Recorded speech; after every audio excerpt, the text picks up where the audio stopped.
नमस्ते, प्रणाम। राजनीति में विवादित बयानों और आपत्तिजनक भाषा का इस्तेमाल लगातार हो रहा है। इस कड़ी में बिहार में भी दो घटनाक्रम सोमवार को हुआ है। पहले भाजपा के विधायक हरिभूषण ठाकुर बचौल ने होली पर मुसलमानों को लेकर विवादित बयान दे दिया है।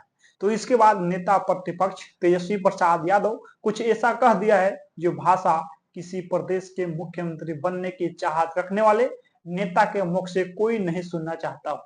पूरा मामला क्या है, आइए विस्तार से समझते हैं इस वीडियो में। मधुबनी जिले के बिस्की विधानसभा क्षेत्र से बीजेपी के विधायक हरिभूषण ठाकुर बचौल ने विधानसभा परिसर में सोमवार को पत्रकारों से बातचीत में यह कहा था कि मैं मुसलमानों से अपील करना चाहता हूं कि साल में 52 जुम्मा होते हैं, उनमें से एक जुम्मे पे होली का पर्व पड़ रहा है, इसलिए उन्हें हिंदुओं को त्योहार मनाने देना चाहिए और अगर उन पर रंग लग जाए तो उन्हें बुरा नहीं मानना चाहिए।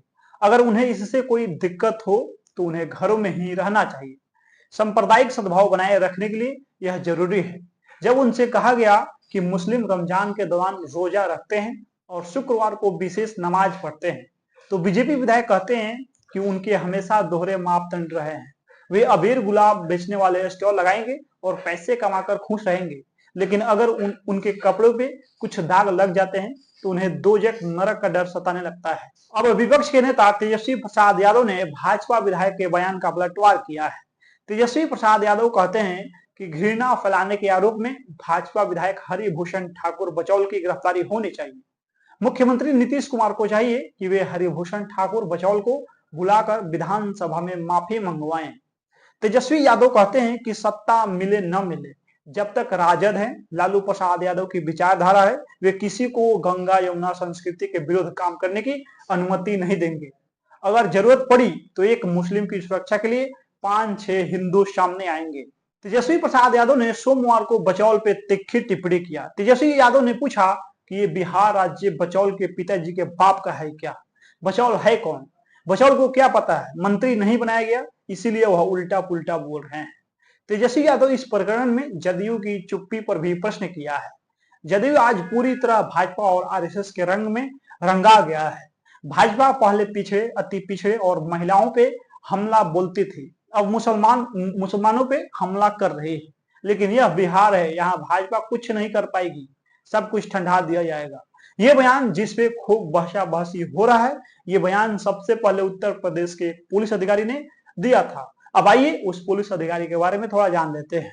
उत्तर प्रदेश का संभल जिला कई महीनों से चर्चा में बना है। अब इसके चर्चा में आने का कारण यहाँ के सर्कल ऑफिसर सीओ अनुज चौधरी हैं।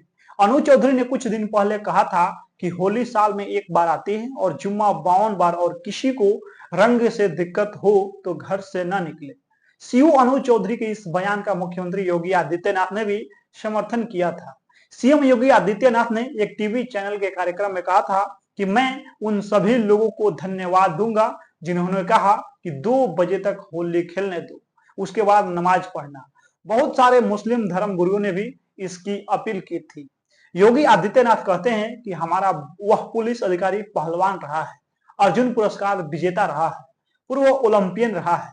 अब पहलवान की बात है, पहलवान की तरह बोलेगा तो कुछ लोगों को बुरा लगता है, लेकिन उस सच्चाई को भी स्वीकार करना चाहिए। पिछले हफ्ते अनुज चौधरी ने कहा था कि होली साल में एक बार आती है, जबकि जुम्मा साल में 52 बार आता है। अगर कोई होली के रंगों से असहज होता है तो उन्हें उस दिन घर पर ही रहना चाहिए। घर से बाहर निकलने वालों को अपनी सोच बड़ी रखनी चाहिए। जिस तरह मुस्लिम ईद का इंतजार करते हैं, वैसे ही हिंदू होली का इंतजार करते हैं। लोग रंग लगाते हैं, मिठाइयां बांटते हैं, मस्ती करते हैं। इसी तरह ईद पर भी खास पकवान बनते हैं और सब मिलजुल कर मनाते हैं। यह बात दोनों समुदायों पे लागू होती है। अगर किसी को रंग पसंद नहीं है तो जबरदस्ती नहीं करनी चाहिए। मूल रूप से उत्तर प्रदेश के मुजफ्फरनगर के रहने वाले अनुज चौधरी 2012 से डीएसपी हैं। वह स्पोर्ट्स कोटे से पुलिस में भर्ती हुए थे। अनुज पहलवान है और कुश्ती में भारतीय की तरह से कई अंतर्राष्ट्रीय खेलों में हिस्सा ले चुके हैं। उन्हें अर्जुन पुरस्कार से भी सम्मानित किया जा चुका है। उन्होंने 2002 और 2010 के नेशनल गेम्स में सिल्वर जीता था। इसके साथ ही उन्होंने एशियन चैंपियनशिप में भी 2 ब्रॉन्ज जीते हैं। आसान भाषा में कहें तो ब्रॉन्ज एक तरह का पदक मेडल होता है जो किसी प्रतियोगी में तीसरे स्थान पे आने वाले खिलाड़ी या टीम को दिया जाता है। अनुज चौधरी अक्सर चर्चा में बने रहते हैं। करीब 2 साल पहले समाजवादी पार्टी के नेता आजम खान जब मुरादाबाद कमिश्नर से मिलने जा रहे थे, तब अनुज चौधरी ने उन्हें रोक दिया था। इसके बाद आजम खान ने कहा था कि समाजवादियों ने ही उनकी पहचान की थी और उन्हें अखिलेश यादव का एहसान मानना चाहिए। इस पर जवाब देते हुए अनुज चौधरी ने कहा था कि वह अर्जुन अवार्ड से सम्मानित हैं और यह सम्मान किसी के एहसान से नहीं मिलता है। और पिछले साल भी अपने बयानों को लेकर अनुज चौधरी चर्चा में आ गए थे। संभल हिंसा के दौरान जब दावा किया जा रहा था कि पुलिस ने किसी पर गोली नहीं चलाई, तब उन्होंने कहा था कि पढ़े लिखे आदमी को इस तरह के जाहिल मार देंगे, हम पुलिस में मरने के लिए भर्ती नहीं हुए हैं। बिहार में सरकारी नौकरियों में 65% आरक्षण की मांग को लेकर नेता प्रतिपक्ष तेजस्वी प्रसाद यादव के नेतृत्व में राष्ट्रीय जनता दल के समर्थकों ने रविवार 9 मार्च 2025 को पटना में धरना दिया। ये 65% आरक्षण की मांग क्या है, इसको लेकर क्यों बवाल हो रहा है, आइए जानते हैं। बिहार में सरकारी नौकरियों में 65% आरक्षण की मांग को लेकर विवाद की शुरुआत नवंबर 2023 में हुई, जब मुख्यमंत्री नीतीश कुमार की सरकार ने आरक्षण सीमा को 50% से बढ़ाकर 65% करने का फैसला किया।